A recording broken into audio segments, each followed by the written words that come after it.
नमस्कार, कसे आहात तुम्ही सगळे? संवाद साधायची इतकी इच्छा झाली त्याचं कारण ॲशेस टेस्ट सिरीजची समाप्ती झालेली आहे.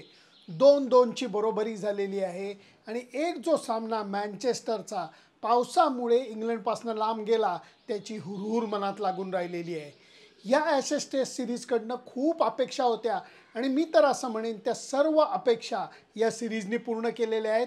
क्रिकेटचे जे रसिक आहेत त्यांनी या सिरीजचा पुरेपूर आनंद घेतला आहे.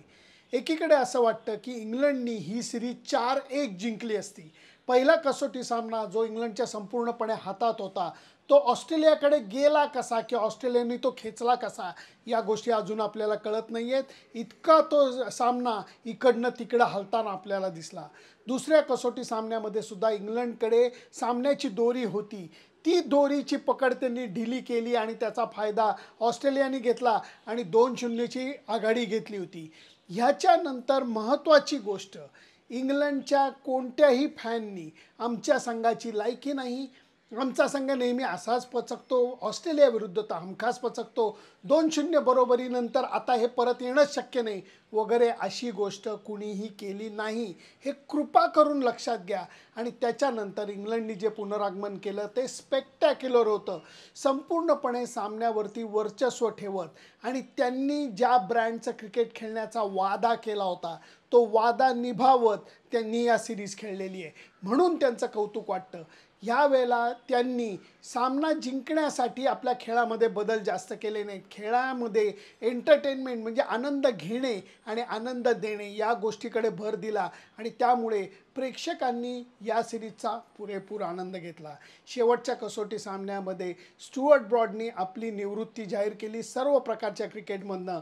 600पेक्षा जास्त विकेट काढलेला बॉलर. काय म्हणजे कौतुक करावं तेवढं थोडं आहे. कारण एकीकडे युवराज सिंगनी त्याला 6 षटकार मारलेले होते. ती गोष्ट मला अजून विसरता येत नाही 2007 सालची. परंतु त्याच्यानंतर या बॉलरनी जी काही कमाल करून दाखवली आहे आणि खास करून ॲशेस सिरीजमध्ये जी त्यांच्याकरता सर्वात महत्त्वाची असते त्या सिरीजमध्ये त्यांनी करून दाखवलेली कमाल ही त्याला अक्षरशः उभं राहून सॅल्यूट करण्यासारखी आहे. स्टुअर्ट ब्रॉड, जिमी अँडरसन हे दोघं अक्षरशः कर्दनकाळ ठरलेले आहेत. खास करून इंग्लंडमध्ये जेव्हा मॅचेस होतात तेव्हा इंग्लंडच्या कॅप्टनचं गेल्या जन्मीचं काहीतरी पुण्य असणार. कारण एका वेळेला असे 2 बॉलर मिळणं या गोष्टी कोणाच्याही हातात नसतात. केवळ त्याला नशीब लागतं. ते नशीब इंग्लिश कॅप्टनला मिळालेलं आहे.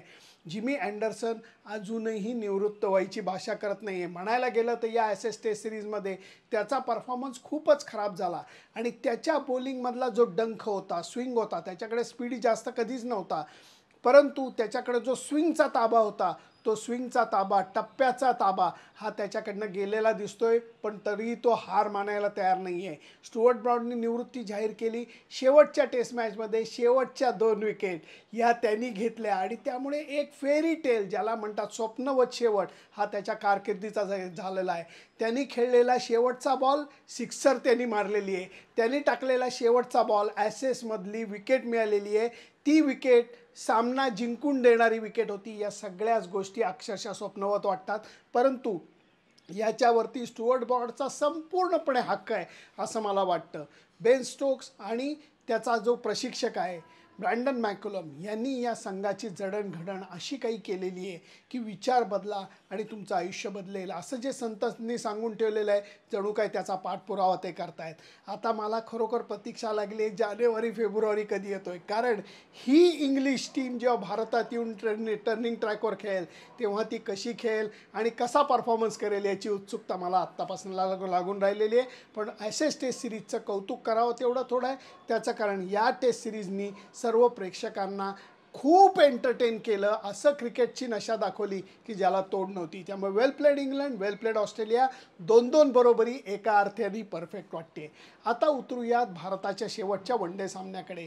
कारण ज्या 2 टेस्ट झाल्या त्याच्यामध्ये भारतीय संघाने इतका सहजी विजय मिळवलेला होता की त्याच्यानंतर वेस्ट इंडिज संघ काही टक्कर देईल वनडेमध्ये असं वाटलंच नव्हतं. T20मध्ये ते देतील, वनडेमध्ये देतील वाटलं नव्हतं. त्यातनंही पहिला सामना फारच किरकोळीत झाला, परंतु दुसऱ्या सामन्यामध्ये कॅप्टन शाही होपने आपल्या टीमला असं काही बरोबर गाईड केलं की भारतावरती त्यांनी बाजी पलटवून दाखवली आणि म्हणून 3 मॅचच्या सिरीजमध्ये 1 ऑल बरोबरी झालेली आहे आणि आता शेवटचा सामना डिसायडर सुंदर सामना हा होणार आहे. भारतीय संघ व्यवस्थापन अजूनही विविध पर्यायांचा शोध घेत आहेत आणि म्हणून भारतीय संघ अजूनही एका बाजूला चाललेला आहे असं फिलिंग येत नाही. संघ व्यवस्थापन राहुल द्रविड नेहमी म्हणतात की बाहेर काय चाललं आहे आम्हाला काही घेणं देणं नाही, परंतु हे म्हणत असताना वर्ल्ड कप तोंडावर आलेला असताना अजूनही तुमच्या संघाची दिशा ठरलेली नाही आहे. ही गोष्ट लपून राहिलेली नाही आहे आणि जी थोडीशी काळजी वाढवणारी आहे. त्यामुळे शेवटच्या सामन्यामध्ये कोण खेळेल, कसं खेळेल, काय जिंकेल, कोण हरेल ह्याच्याहीपेक्षा भारतीय संघाला आता स्थिर होण्याची गरज आहे आणि प्रगतीचा मार्ग पकडण्याची गरज आहे. त्या दृष्टीने हा तिसरा सामना हा मला महत्त्वाचा वाटतो. मला असं वाटतं रोहित शर्मा आणि विराट कोहली दोघंही या सामन्यात खेळतील. एक भरभक्कम टीम भारतीय संघ या मैदानावरती उतरवेल आणि त्याच्यानंतर ही सिरीज जिंकण्यासाठी प्रयत्न करेल. कारण खूप वर्षामध्ये भारतीय संघानं वन डे सिरीज गमावलेली नाही, हे विसरायला नको. त्यामुळे भारतीय संघाचा परफॉर्मन्स हा शेवटच्या वन डेमध्ये कसा होतो याच्याकडे आपण सगळ्यांनी लक्षात देऊया. त्यामुळे परत एकदा ॲशेस सिरीजचं कौतुक करूयात, शेवटच्या वन डेकडे लक्ष देऊयात आणि ह्याचा जो आहे पाठपुरावा तो मी करणार आहे. कारण काही स्टॅटिस्टिक्स असे माझ्याकडे आलेले आहेत की जे तुमच्यापुढे मांडणं गरजेचं आहे. फक्त त्याच्याकरता थोडा धीर धरा, मी पण धरतो. कारण वन डे सामना होऊ देत, मग त्याच्याविषयी बोलूयात. तोपर्यंत ॲशेस सिरीजवरती तुमचं मत काय हे मला जरूर कळवा, कारण त्याच्यासाठी मी नक्की वाट बघेन. Bye bye.